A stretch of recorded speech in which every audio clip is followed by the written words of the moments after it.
It was interesting, even Starmer making the point that they'd had a one-to-one meeting, no aides, no nothing in a room, and that was the point at which they discussed the foreign policy when it was just mano a mano, nobody else there. And so we're relying, I guess, on both of their version of events or interpretation of the conversation as to just what was discussed.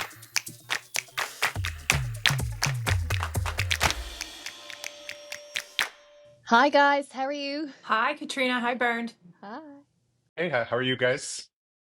Good. I mean, we're talking at the end of what's been a really big week for the BBC, bigging up the British part of our name with the state visit by President Trump to the UK. I mean, no matter who the president is, hosting a state visit like that is huge, and it puts international relations, in this case, that special relationship, right front and center, doesn't it? How many times have we said the word special relationship over the past week?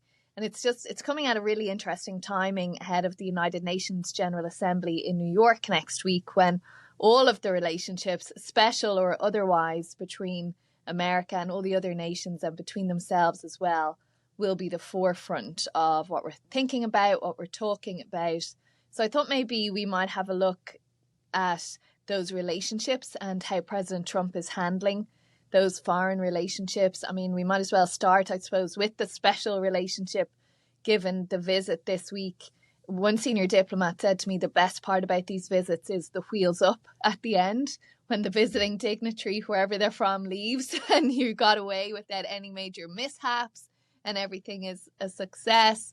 And I mean, Courtney, you've been involved in some big trips like this before. This huge planning goes into Yeah, them. I cannot understate how much planning, how painfully coordinated these events are, down to the silverware, the flowers, the symbolism used through the meal we saw yesterday at Windsor Castle. They served a port from 1945 in a nod to President Trump, who was the 45th and now the 47th president. And also, they served a cognac from the year his mother was born.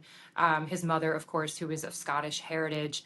And again, just the very trivial details are really deliberate and negotiated, and some of these demands are coming from the top.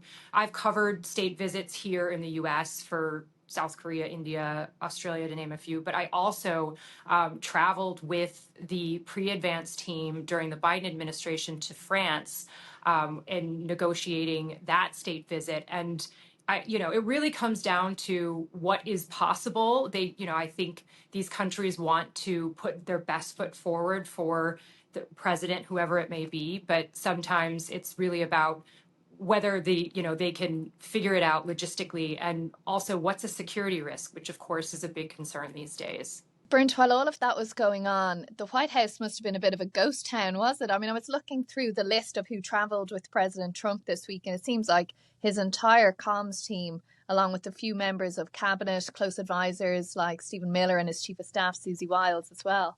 It was definitely very, very quiet. Certainly, anyone senior at the White House was either on the trip or following the trip very closely. There was a lot of competition among the Trump team to be there just because of the optics of it and how important that relationship is.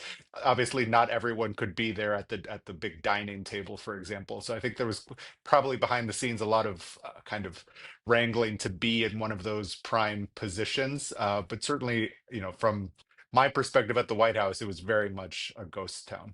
And I think, broadly speaking, both sides will have been quite happy with how it went off. I mean, perhaps one of the more shocking things from the press conference was President Trump saying he didn't know who Lord Peter Mandelson was, the now fired UK ambassador to the US. That must have stung a little bit. I thought that was the best case scenario for both sides, and that question came and went very quickly. I mean, it does ring a little hollow for Trump to say he doesn't know him. He was standing right next to him. But, as they didn't discuss kind of the broader Epstein question, and it wasn't kind of pressed, which I think for a White House that's just been trying to get away from that issue for months now and dismiss it as a dead issue. I thought that went really well for both sides from their perspectives. I mean, it might have been because of how the questions were asked as well. I think there were maybe 5 or 6 questions from the British side of the journalists who were at that last press conference. And I don't know, Courtney, I counted maybe three, I think, from the American side of all of the reporters who had traveled over. Yes, I've actually been texting with some of the press corps, and a few of them are a bit furious about, you know, traveling all the way there, being promised this opportunity to question both the prime minister and the president, particularly because a lot of these events were closed to press. So this was really the only opportunity to do so.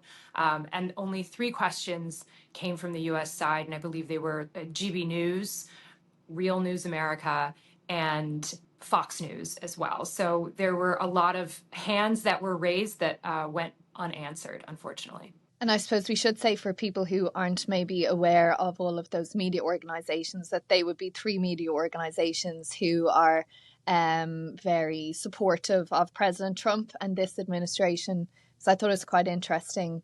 The questions that came from the American side were very awkward and uncomfortable questions for Sir Keir Starmer and not for the president. Whereas the questions that came from, if we want to call it the British side of the room, were very uncomfortable for both leaders, weren't they? A lot of focus in particular around Gaza.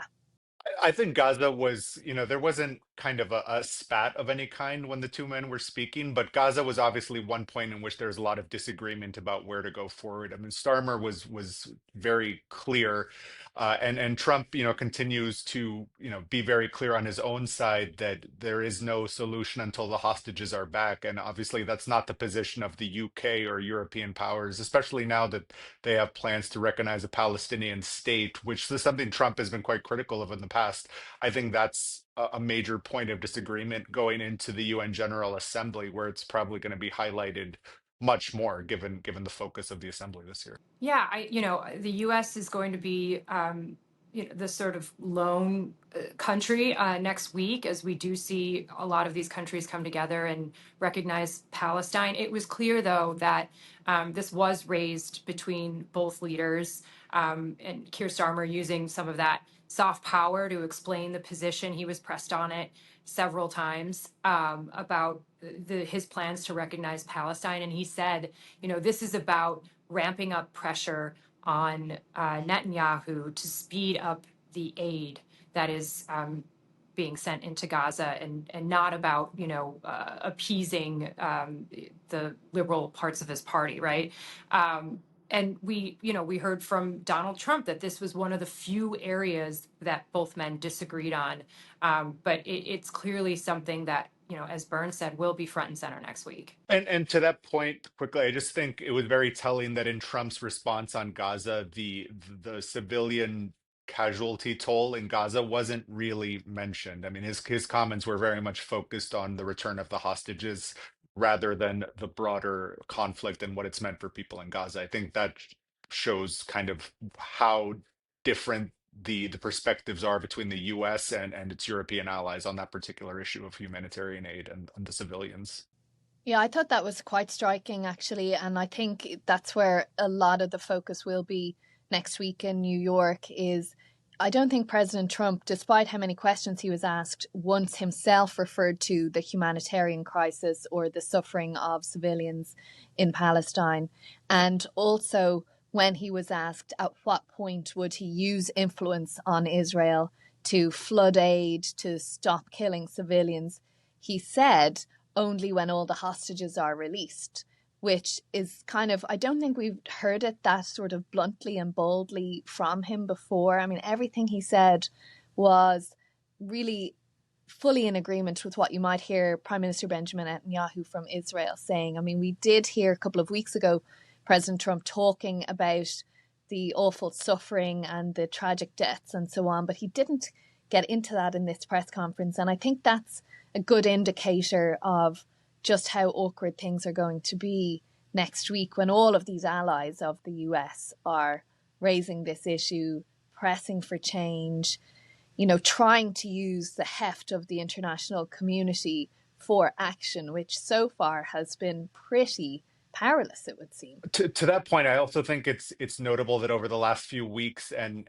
months, President Trump has kind of seemed to shift away from any suggestion that there could be a negotiated settlement to the end of the conflict. I mean, there's towards the beginning of the administration, we saw more discussion of peace talks and the potential outcome from those. But certainly for at least the last 2 months, President Trump, at least in his public comments, seems quite content to let the conflict play out militarily. In his view, there can't be any negotiated settlement without those hostages, which again is a completely different viewpoint than most other countries that are involved in bringing peace to Gaza.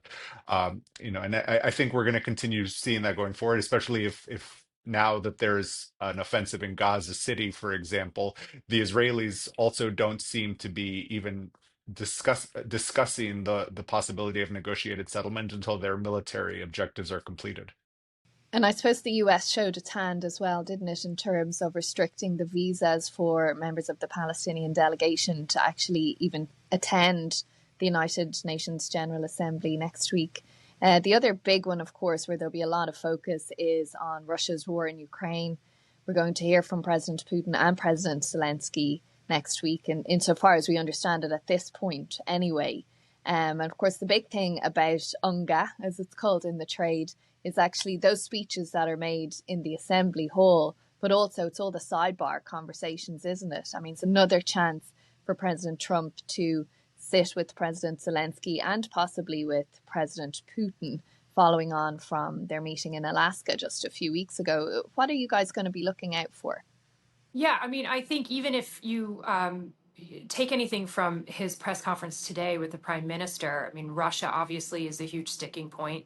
The prime minister said going into these meetings, he wanted to ramp up pressure on the president to, really start following through with imposing some of these economic sanctions that he has threatened and so far hasn't followed through on.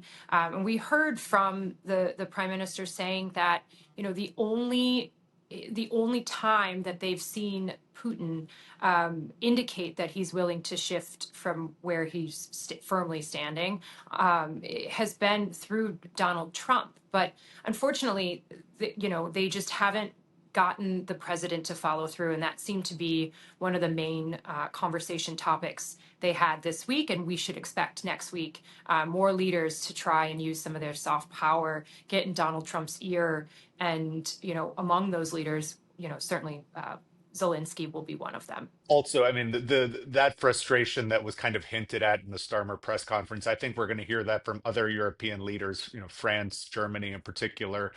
And when Donald Trump takes the stage on Tuesday, I'll be listening to see whether he actually addresses any of those criticisms. Obviously, there's a lot of frustration in European capitals that his promises of additional sanctions have been pushed back. And as things stand now, instead, he's turned it on the Europeans, and that he's pushing them to take additional sanctions on China and India, for example, for their support of Russia in the war, which I think opens up a lot of possible minefields in terms of these speeches. But overall, I think one of the more interesting things of UNGA will be whether Trump addresses the various criticisms of him, whether they be from European capitals or from people such as Brazil's President Lula. So I'd be very curious to see what he has to say about Trump and what Trump responds in terms of using tariffs as kind of a foreign policy mechanism rather than just an economic one. Yeah, that sphere of influence is something that I'm going to be looking out for as well, because, we talk about the big speeches that are made, but I thought in the press conference at the end of President Trump's visit to the UK, Keir Starmer made the point a couple of times, President Putin is not behaving like someone who's interested in peace. His actions are not those of someone who's seeking peace. He's trying to get this message across to President Trump, who has said over the past few months, I think President Putin wants to come to the table. He does seem to have shifted that now, saying he used a phrase, didn't he? Something like, I feel really let down by him, or he's let me down, or something like that. That he had spoken about how he thought his personal relationship with President Putin would lead to peace, and that hasn't come. And President Trump is putting pressure on European nations to put those sanctions on India and China. They don't want to do that. They don't want to kind of weave those separate trade relationships into their support for Ukraine. They want to try and keep those separate, as far as I can see it anyway. And President Trump addressing that as well by saying, notwithstanding all the tariffs that he's put on India for buying Russian oil and gas, he still thinks Prime Minister Modi is a good friend of his. He talked about calling him to wish him a happy birthday the other week as well. Yeah, they did have a call for the Prime Minister Modi's birthday, and just to jump back to what you were saying about the pressure he's putting on the EU leaders, I do wonder how much of that is a strategy for the president to make demands for conditions that he knows the EU countries can't necessarily meet. There are certain member countries that are very dependent on Russian oil. So he knows that these EU countries can't meet these demands, which sort of gives him space to avoid following through on some of these economic sanctions that EU leaders would like to see the U.S. Impose. So I think this sort of economic statecraft that Trump has really infused his foreign policy with is going to be a point of contention next week, as several of these countries that you named, of course, Brazil being among them, try and negotiate with the president on the world stage.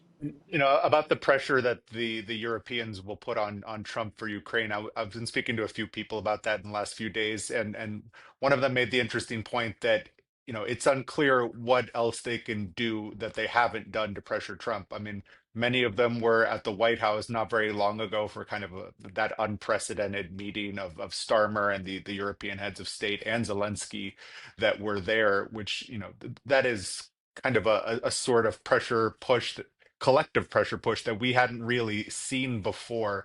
So I think for many people, there's a question of what can be accomplished at the General Assembly that wasn't accomplished at the White House. And it's interesting, Bernd, when you mentioned Brazil a moment ago, because looking at the rundown of speakers for the UN General Assembly, and it is subject to change, but as of now, it would seem that President Trump will speak immediately after Luiz Inácio Lula da Silva, the president of Brazil. So that could make for some sort of awkward green room moments, couldn't it, as one goes out and the other goes in? I think it certainly could. And President Lula is someone who's been kind of outspoken about his lack of relationship with the Trump administration of any kind now. And, just recently in an interview with the BBC, he said he hasn't really spoken to anyone from the Trump administration. They're having trouble getting administration officials to respond to them at all over the Trump administration's viewpoint that he's kind of persecuting his predecessor, Jair Bolsonaro. And, Bolsonaro was someone who had a lot of friends in the Trump White House. They had a very close relationship personally.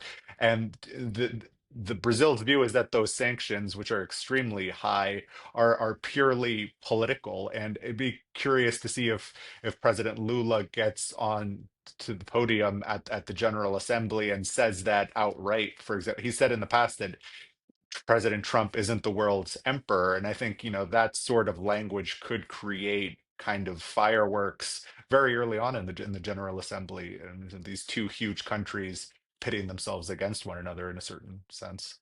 One thing I thought, just to follow on you, Bernd, from the interview Lula gave to our BBC colleagues, he said President Trump had a relationship with Bolsonaro, not Brazil. And I think that most foreign leaders have figured that out, that the president isn't interested in what the relationship was, the U.S. relationship was with a country necessarily before he came back into power. It is about his relationship with that foreign leader. And again, that's why I think next week we'll see a lot of folks try and get a message to him, whether that's through a speech, whether that's on the sidelines through a meeting, everybody obviously with their own foreign policy aims. It was interesting, even Starmer making the point that they'd had a one-to-one meeting, no aides, no nothing, in a room, and that was the point at which they discussed the foreign policy, when it was just mano a mano, nobody else there. And so we're relying, I guess, on both of their version of events or interpretation of the conversation as to just what was discussed. And I think, Sir Keir has worked really hard to kind of preserve that interpersonal relationship, even when the subject matter is really spiky. And we'll see that next week as well. Of course, President Trump and all his focus on foreign policy is while coming at a time when domestic policy focus here is still raging over the issue of free speech, isn't it? I mean, we saw it loom a little bit in his visit to the UK, because obviously this administration has major problems with the Online Safety Act that the UK has passed, which requires tech firms to basically restrict some of the content to protect children and so on from what's on there. But while he was there dealing with all of that foreign policy stuff in the UK, Jimmy Kimmel his show was pulled. And, the president responding at 1 or 2 in the morning when he was in the UK, saying he hoped other late night show hosts came after that. And of course, Stephen Colbert has already had his show pulled. Are you guys going to be watching out for movements in that over the next week, even though he's focusing on foreign policy stuff up in New York? I certainly am, because it's not just the domestic angle of it too, but a lot of countries. I mean, he has a lot of leaders who have similar worldviews, including on their own domestic politics to President Trump. So, whatever President Trump says about free speech, I'd be curious to see, what does Hungary have to say after that? What does Turkey have to say? The other countries where the government's been accused of politicizing or silencing people in the media that they object to in one way or another, and how much pushback there is from France, for example, or European countries that have kind of defended themselves from accusations from this administration and from others about their own freedom of speech record. I think ultimately that freedom of speech thing could generally be a foreign policy issue as well. I mean, at least in terms of the rhetoric. I think that this has a lot of far-reaching implications here, because there's a couple narratives caught up into it, right? There is the fallout from the Charlie Kirk assassination, and folks on the right and their efforts to try and use this to sort of police free speech, whether it's hate speech or not. But also there's the narrative here of media companies getting caught up in this and making decisions about editorial content because they are afraid that perhaps a deal or a merger will be affected or won't go through if they do not sort of fall in line with what the administration would like or expects. We've seen that in the past. We're seeing that potentially with, the Jimmy Kimmel decision. Nexstar, which owns Disney, is going through a merger, and we saw that Brendan Carr, the head of the FCC, which is the TV regulator here in the U.S., make comments basically threatening, to go after ABC and Disney after the Jimmy Kimmel monologue, and as a result, we saw ABC suspend the Jimmy Kimmel show. So this is something that is going to affect a lot of companies as they sort of think through business decisions, but also the public entirely in the U.S. in terms of what people feel comfortable being able to talk about and exercising their free speech rights. It just shows the level of President Trump's power and influence, I suppose, on the foreign stage, but also here domestically. We will be talking about this at length next week, I'm sure.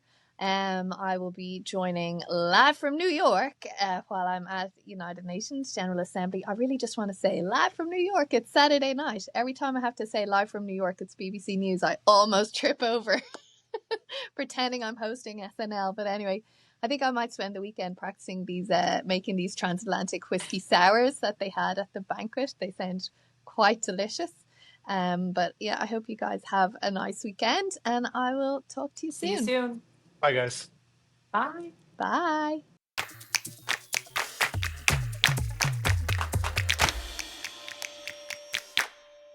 If you enjoyed this episode of The President's Path, then like and subscribe to our YouTube channel. We would love to hear from you. So please leave us a comment below or email us on path@bbc.co.uk.